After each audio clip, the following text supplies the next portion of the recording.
কয়েকদিন ধরেই নিম্নচাপের প্রভাবে উত্তাল রয়েছে উত্তর বঙ্গোপসাগর। এর ফলে উপকূলীয় এলাকা ও সমুদ্র বন্দর সমূহের ওপর দিয়ে দমকা বা ঝোড়ো হাওয়া বয়ে যেতে পারে। তাই সমুদ্র বন্দর সমূহে ৩ নম্বর সতর্ক সংকেত জারি করা হয়েছে। এছাড়াও রাজধানী ঢাকা সহ পার্শ্ববর্তী এলাকাসমূহে মাঝারি থেকে ভারী বৃষ্টিপাত হতে পারে বলে জানায় বাংলাদেশ আবহাওয়া অধিদপ্তর। বুধবার আবহাওয়া সতর্কবার্তায় এসব তথ্য জানায় আবহাওয়া অধিদপ্তর।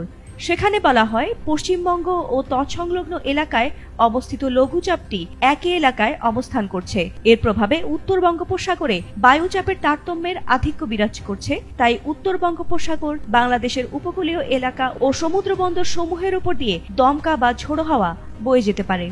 এতে আরো বলা হয়, চট্টগ্রাম, কক্সবাজার, মোংলা ও পায়রা সমুদ্র বন্দর সমূহকে ৩ নম্বর স্থানীয় সতর্ক সংকেত দেখিয়ে যেতে বলা হয়েছে। উত্তর বঙ্গোপসাগরে অবস্থানরত মাছ ধরার নৌকা ও ট্রলার সমূহকে পরবর্তী নির্দেশনা না দেওয়া পর্যন্ত উপকূলের কাছাকাছি থেকে সাবধানে চলাচল করতে বলা হয়েছে।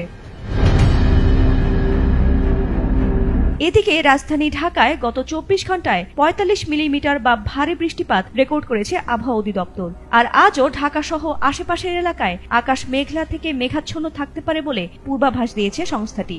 আর সেই সঙ্গে ঝরতে পারে হালকা থেকে ভারী বৃষ্টি। এছাড়া দেশের অভ্যন্তরীণ নদীবন্দরগুলোতেও সতর্কতা জারি করা হয়েছে। এসব অঞ্চলে নদীবন্দরগুলোকে ১ নম্বর সতর্ক সংকেত দেখাতে বলা হয়েছে।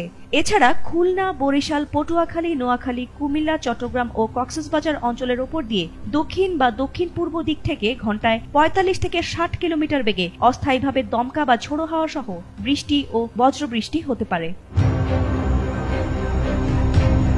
অন্যদিকে রাজশাহী, ময়মনসিংহ, ঢাকা, খুলনা, বরিশাল, চট্টগ্রাম ও সিলেট বিভাগের অধিকাংশ জায়গায় এবং রংপুর বিভাগের অনেক জায়গায় অস্থায়ীভাবে দমকা হাওয়া সহ হালকা থেকে মাঝারি ধরনের বৃষ্টি অথবা বজ্রসহ বৃষ্টি হতে পারে বলে জানিয়েছে আবহাওয়া অধিদপ্তর।